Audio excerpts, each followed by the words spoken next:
recibida en la nave del compañerismo. Romanos 15, 7. Recibid al débil en la fe, pero no para contender sobre opiniones. Romanos 14, 1. Por tanto, recibíos los unos a los otros, como también Cristo nos recibió, para gloria de Dios. Romanos 15, 7. La gracia hace tres proclamaciones. Primero, solo Dios puede perdonar mi impiedad.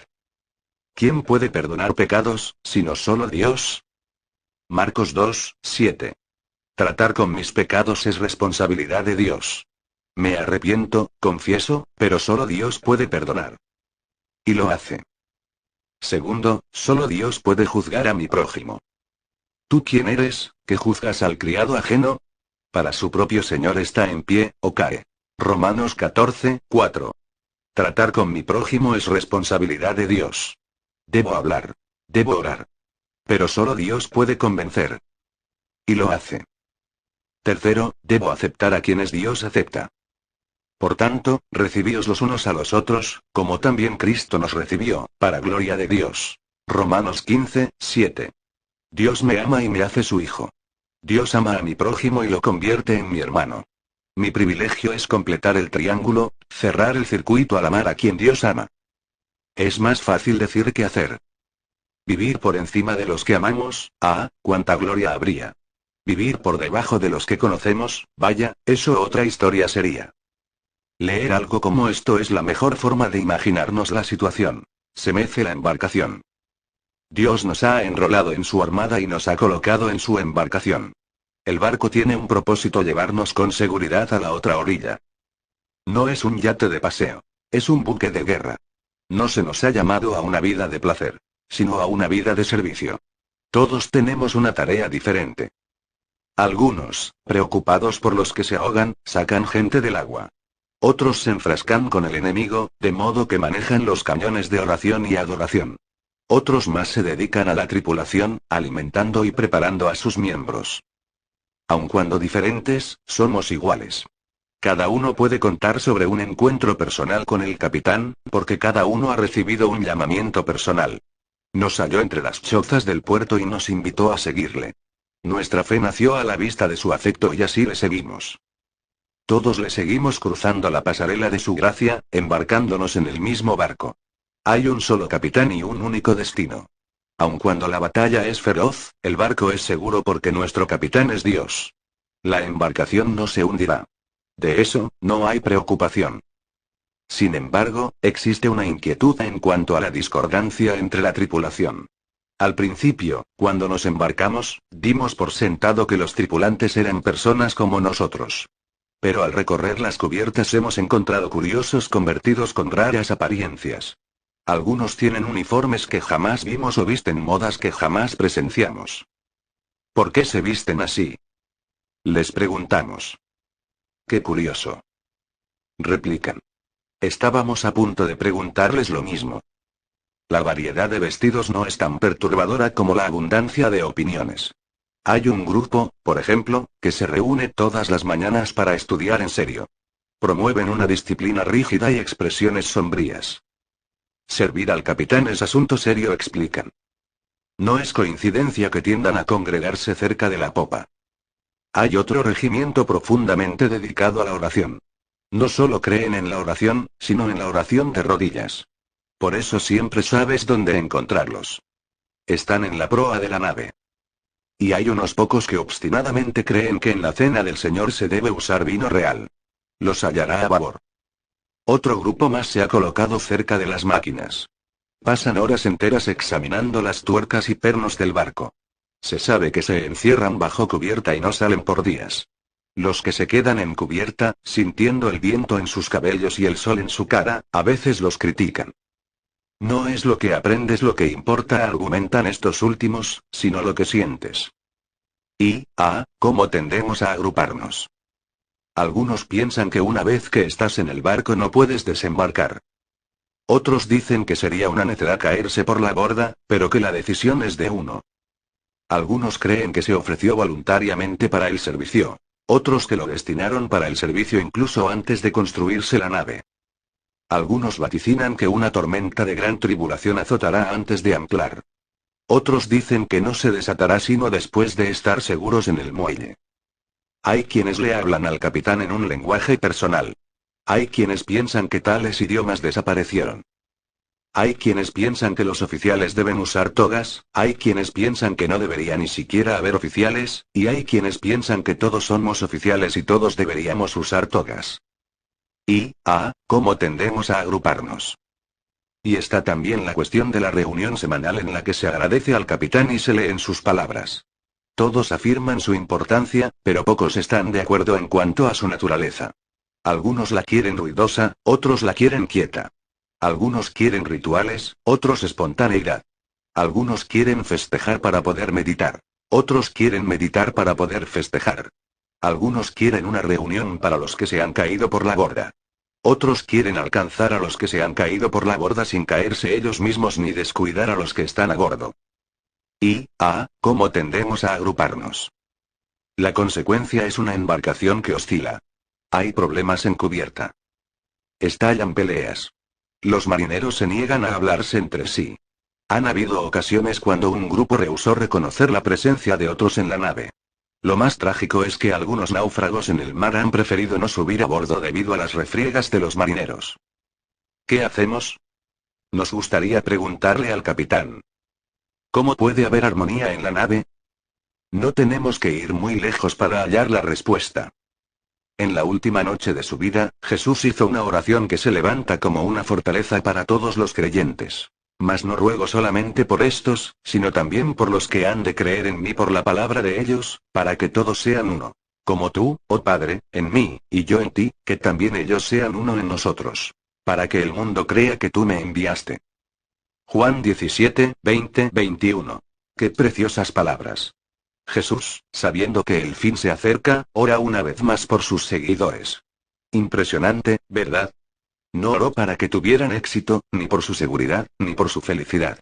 Oró por su unidad. Oró para que se amaran los unos a los otros.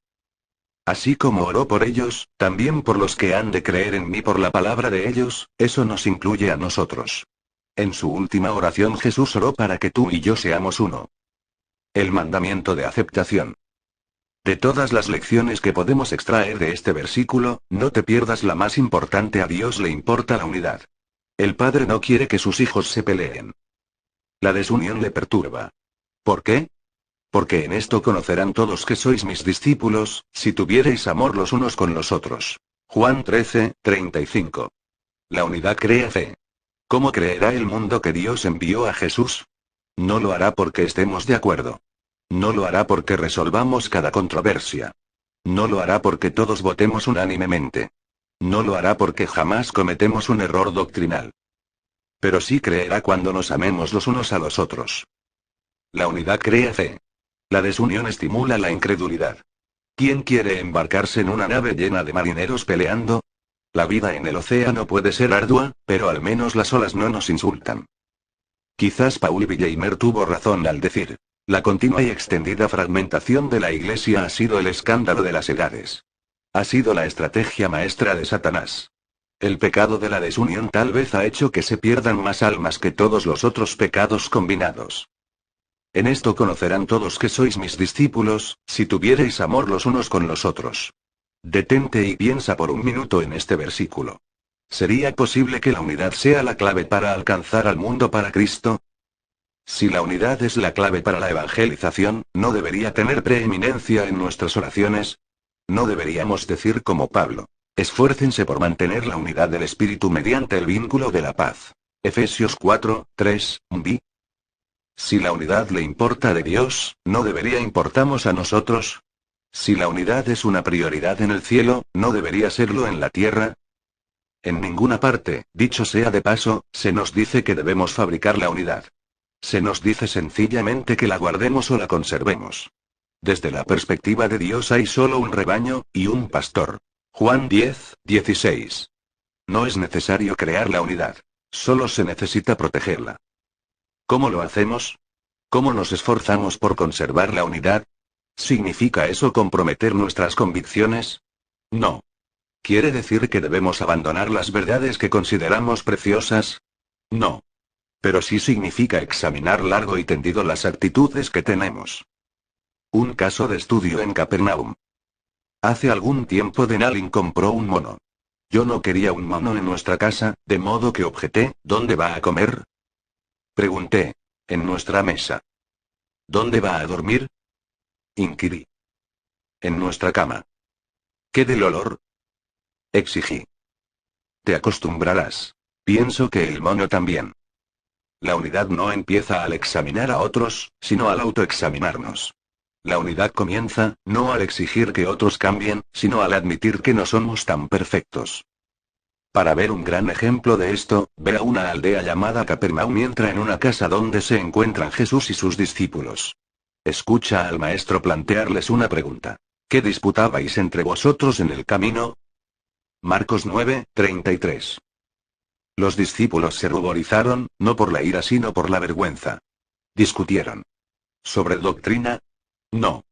¿Sobre estrategia? Tampoco. ¿Ética o valores? Peor. Discutieron sobre cuál de ellos sería el más grande.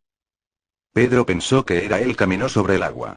Juan presentó su petición al primer puesto, era el favorito de Jesús. Mateo se jactó de ser el mejor después de todo, su libro sería el primero en el Nuevo Testamento. Luchas por poder y alabanza propia. ¿No es allí donde casi siempre empieza la división? Porque donde hay celos y contención, allí hay perturbación y toda obra perversa.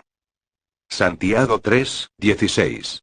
¿De dónde vienen las guerras y los pleitos entre vosotros? ¿No es de vuestras pasiones, las cuales combaten en vuestros miembros?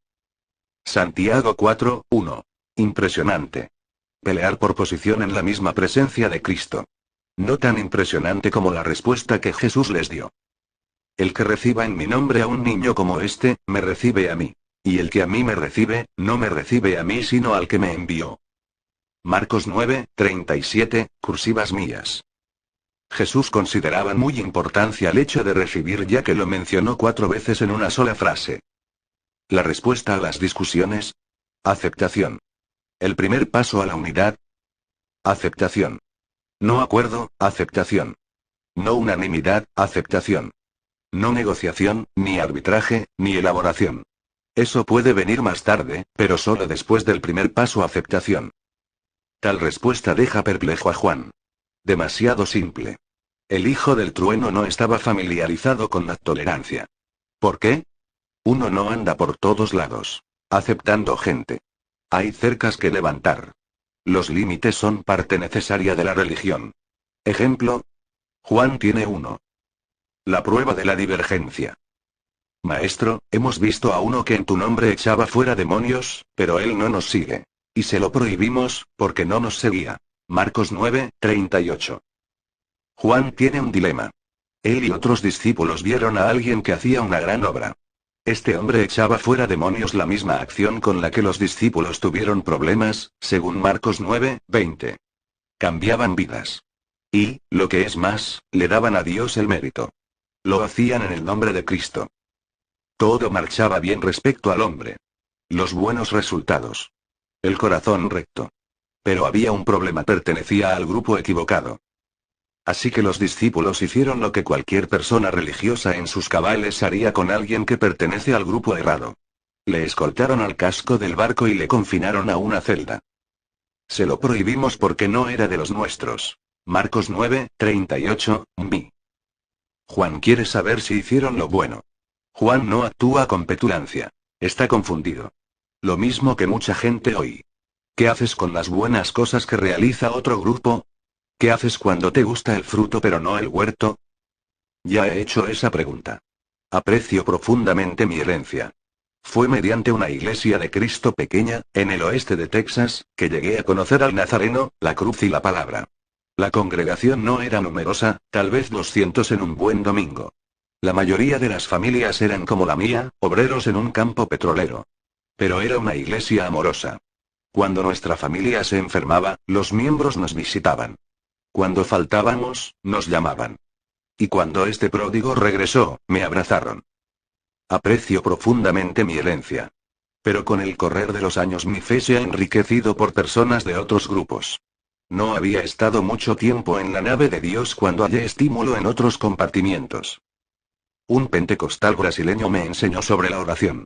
Un anglicano británico de nombre C.S. Lewis puso músculo a mi fe.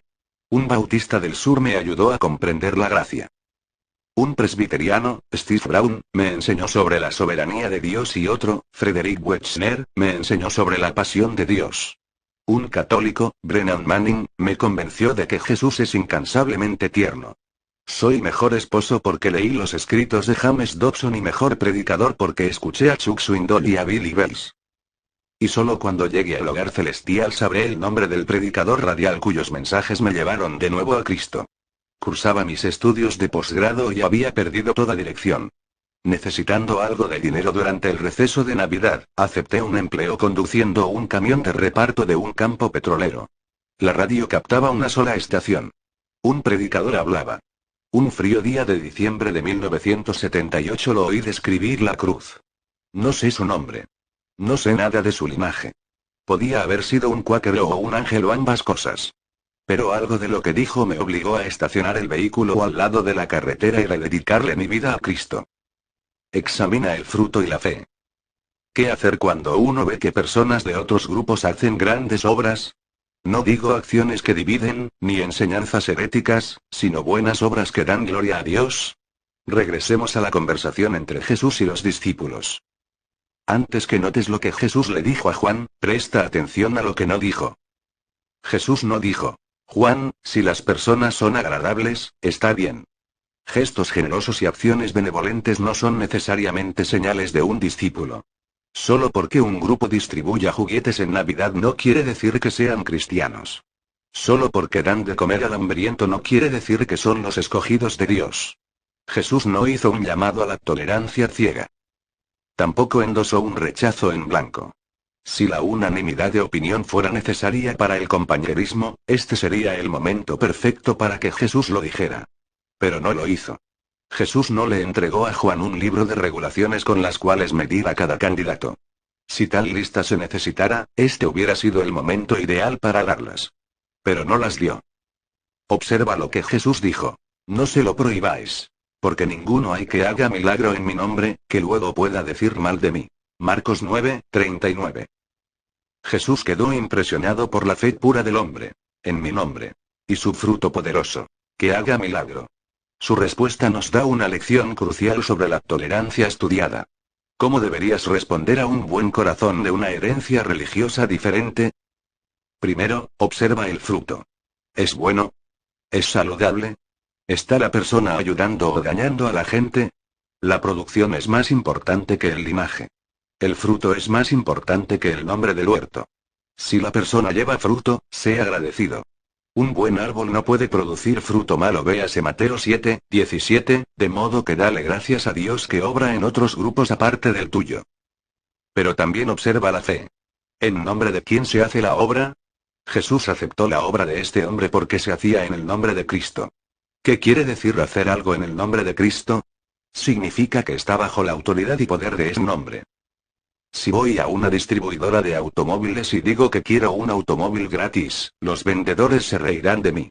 Sin embargo, si voy con una carta escrita y firmada por el propietario de la agencia obsequiándome un automóvil, saldré con un auto gratis. ¿Por qué? Porque estoy bajo la autoridad y el poder del dueño. El maestro dice que examines la fe de la persona. Si tiene fe en Jesús y está bajo el poder de Dios, la gracia dice que eso es suficiente. Este es un punto importante. Hay algunos que no obran en el nombre de Dios. ¿Recuerdas a la montonapiedras y al buscafaltas de la parábola? Presentan una salvación por obras en lugar de una salvación por gracia. No obran en el nombre de Dios. A decir verdad, no necesitan a Dios. Obran bajo el estandarte del mérito humano y la autojusticia. Así como Pablo era intolerante respecto a la salvación personal, nosotros también debemos serlo. Pero hay creyentes con diferentes herencias que ponen su esperanza en el primogénito Hijo de Dios y ponen su fe en la cruz de Cristo. Si ellos, como tú, confían en que Él los llevará al palacio del Padre, no tienen el mismo Salvador que tienes tú. Si su confianza, como la tuya, está en el sacrificio de Cristo, ¿no están ellos cubiertos por la misma gracia?